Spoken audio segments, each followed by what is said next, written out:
اعوذ باللہ من الشیطان الرجیم، بسم اللہ الرحمن الرحیم۔ شروع اللہ تبارک و تعالیٰ کے نام سے جو بڑا مہربان اور نہایت رحم کرنے والا ہے۔ ساتویں آسمان پر بنا اللہ تبارک و تعالیٰ کا ایک ایسا مقدس گھر جہاں صبح شام 70,000 فرشتے اللہ تبارک و تعالیٰ کی حمد و ثنا اور عبادت میں مشروف رہتے ہیں۔ جس طرح زمین پر رہنے والی ہر مخلوق کے لیے ایک مقدس گھر بنایا ہے اور زمین پر رہنے والی ہر مخلوق اس مقدس گھر کی یعنی خانہ کعبہ کی طرف رخ کر کے عبادت الہی میں مشغول رہتی ہے، اور ہر مسلمان خانہ کعبہ کی طرف رخ کر کے نماز ادا کرتا ہے۔ اسی طرح آسمانوں پر اللہ تبارک و تعالیٰ نے اپنا ایک مقدس گھر بنایا ہے جو کہ فرشتوں کی عبادت کے لیے مقرر ہے، جس کو بیت المعمور کہا جاتا ہے۔ جب اس کائنات کے اندر انسانوں کی تخلیق نہیں ہوئی تھی، اس وقت اس کائنات کے اندر صرف دو مخلوقات موجود تھیں، ایک جنات اور دوسرا اللہ تبارک و تعالیٰ کے برگزیدہ فرشتے۔ اس وقت یہ دونوں مخلوقات اللہ تبارک و تعالیٰ کی عبادت کیا کرتی تھی۔ فرشتوں کے لیے اللہ تبارک و تعالیٰ نے ساتویں آسمان پر ایک مقدس گھر بنایا جس کو بیت المعمور کہا جاتا ہے۔ بیت المعمور کی شکل و صورت خانہ کعبہ جیسی ہے،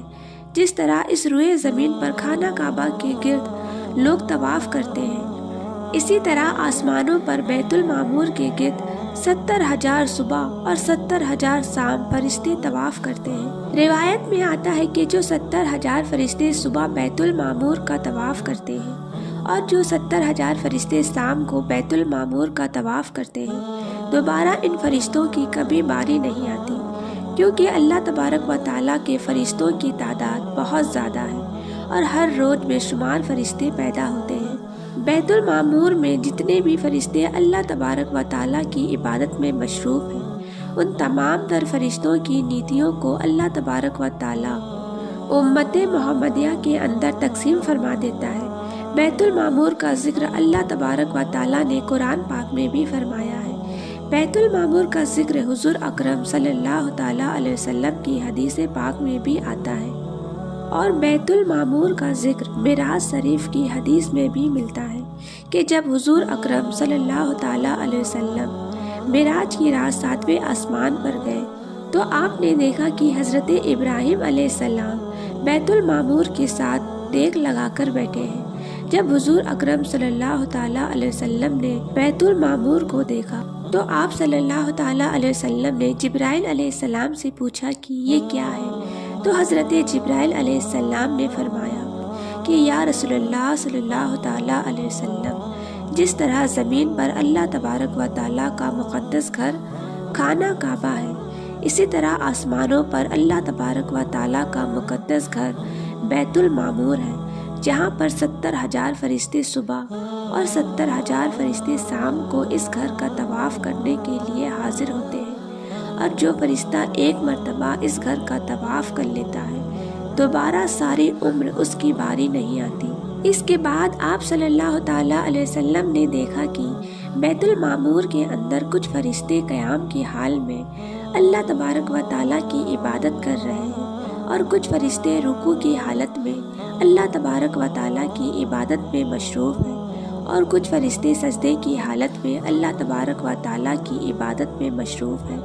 اور کچھ فرشتے قعدے کی حالت میں عبادت الہی میں مشروف ہیں۔ تو آپ صلی اللہ تعالیٰ علیہ وسلم نے حضرت جبرائیل علیہ السلام سے پوچھا کہ یہ کیا کر رہے ہیں، تو حضرت جبرائیل علیہ السلام نے عرض کی کہ یا رسول اللہ صلی اللہ تعالیٰ علیہ وسلم، یہ فرشتے نماز ادا کر رہے ہیں، اور ان میں سے جو فرشتہ جس حالت میں اللہ تبارک و تعالیٰ کی عبادت کر رہا ہے یہ قیامت تک اسی حالت میں رہے گا۔ حضور اکرم صلی اللہ تعالیٰ علیہ وسلم کو فرشتوں کی یہ عبادت بہت پسند آئی، اور فرشتوں کا اللہ تبارک و تعالیٰ کی عبادت کرنے کا یہ نرالا انداز حضور اکرم صلی اللہ تعالیٰ علیہ وسلم کو بہت پسند آیا۔ اس کے بعد جب حضور اکرم صلی اللہ تعالیٰ علیہ وسلم معراج کی رات اللہ تبارک و تعالیٰ کی بارگاہ میں حاضر ہوئے اور اللہ تبارک و تعالیٰ سے ملاقات فرمائی اور اللہ تبارک و تعالیٰ کے دیدار کا شرف حاصل کیا، تو اس وقت اللہ تبارک و تعالیٰ نے اپنے پیارے محبوب حضرت محمد مصطفیٰ صلی اللہ تعالیٰ علیہ وسلم کو ایک بہت ہی خوبصورت تحفہ عطا فرمایا، اور وہ تحفہ 50 نمازوں کا تحفہ تھا، جو بعد میں کم ہو کر 5 نمازیں رہ گئیں۔ ان 5 نمازوں کے تحفے کے اندر اللہ تبارک و تعالیٰ نے ان تمام تر فرشتوں کی تمام تر عبادت کو شامل فرما دیا، جو عبادت فرشتے بیت المعمور میں کر رہے تھے،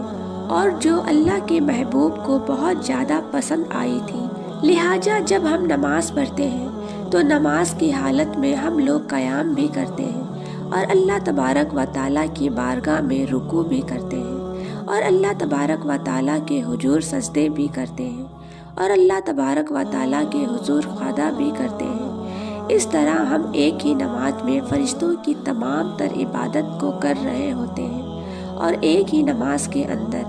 اللہ تبارک و تعالیٰ اپنے تمام تر فرشتوں کی عبادت کا ثواب ہمیں عطا فرماتا ہے۔ اب بات کرتے ہیں کہ بیت المعمور کا مؤذن اور امام کون ہے۔ تو اس کے بارے میں حضرت علی رضی اللہ تعالیٰ عنہ سے روایت ہے کہ حضرت علی رضی اللہ تعالیٰ عنہ ارشاد فرماتے ہیں کہ